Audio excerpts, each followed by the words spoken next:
Shalom saudara yang mengasihi Tuhan dan juga yang Tuhan Yesus kasihi. Senang bisa berjumpa dengan saudara. Dalam keadaan apapun saudara saat ini, biarlah tetap ada sukacita di dalam Tuhan. Karena Tuhan selalu baik bagi kita dan memperhatikan kita. Hari ini kita akan sama-sama belajar dari satu tema, yaitu menjadi pelaku firman. Kita melihat dari sudut pandang sebagai orang tua, bagaimana mengajarkan firman Tuhan kepada anak. Yohanes 17 ayat 3 sebagai ayat yang menjadi dasar acuan kita, demikian bunyinya. Inilah hidup yang kekal, yaitu mereka mengenal Engkau satu-satunya Allah yang benar dan mengenal Yesus Kristus yang telah Engkau utus. Saudara kasih Tuhan, firman Tuhan bukan hanya untuk dibaca dan didengarkan saja, tetapi harus dilakukan. Menjadi pelaku firman bisa terjadi karena kita taat kepada Tuhan dan turut akan perintahnya.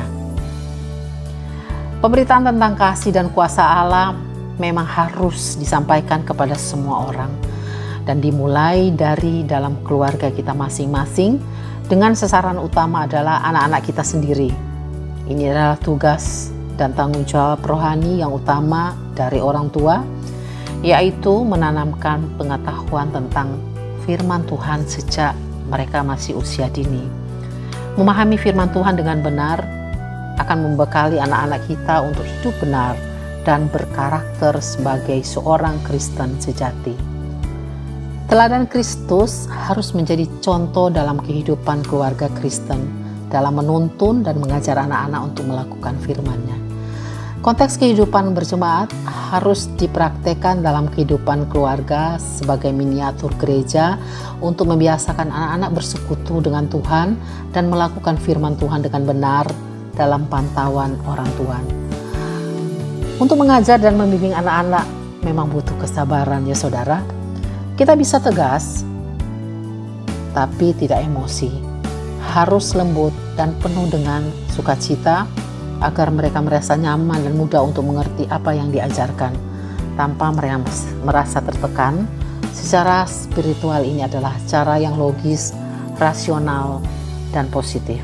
Saudara, sebagai orang tua, ketika kita mau mengajarkan anak kita tentang kebenaran, tentang hidup yang kekal, dan hidup di dalam Tuhan, serta ingin anak kita bisa menjadi pelaku firman, pertanyaan untuk yang kita renungkan, bagaimana kita bisa mengajarkan tentang kebenaran kepada anak kita, sedangkan kita sendiri hidup tidak benar?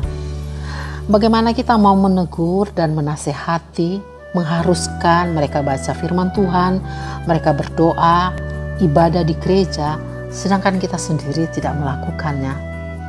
Sehalus apapun cara kita menasehati mereka, tetapi ketika orang tua sendiri tidak bisa menghidupi firman itu, maka tidak akan efektif nasihat kita.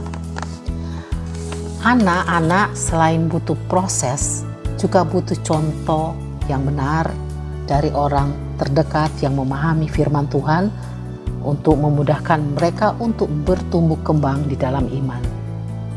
Orang tua sebagai orang terdekat pastinya harus menjadi role model bagi anak-anaknya. Ketika kita sebagai orang tua taat menjadi pelaku firman dan memberi contoh yang benar, maka anak-anak akan patuh dan menerima nasihat kita. Memang dalam mengajar dan menuntun anak-anak bukan hal yang mudah kita lakukan. Karena kita harus menjadi cermin bagi anak-anak bagaimana kita mengasihi Allah dan menaati firman-Nya, sehingga anak-anak juga menjadi pelaku firman di kemudian hari. Dan biarlah dengan doa, hikmat, pengertian, dan tuntunan Roh Kudus, kita dimampukan untuk melakukannya. Mari kita sama-sama berdoa. Bapa di surga, terima kasih untuk anugerah kasih-Mu, untuk kami boleh belajar menjadi pelaku firman. Ketika kita tidak sekedar mendengar, tapi merenungkan dan melakukan, dan beri kekuatan supaya kita sebagai orang tua menjadi pelaku firman di tengah keluarga, utamanya anak-anak, supaya mereka juga menjadi pelaku firman di kemudian hari. Di dalam nama Yesus, amin. Mari saudara, semua dimulai dari keluarga kita sendiri. Selamat menjalankan hari-hari dalam bulan keluarga. Tuhan memberkati.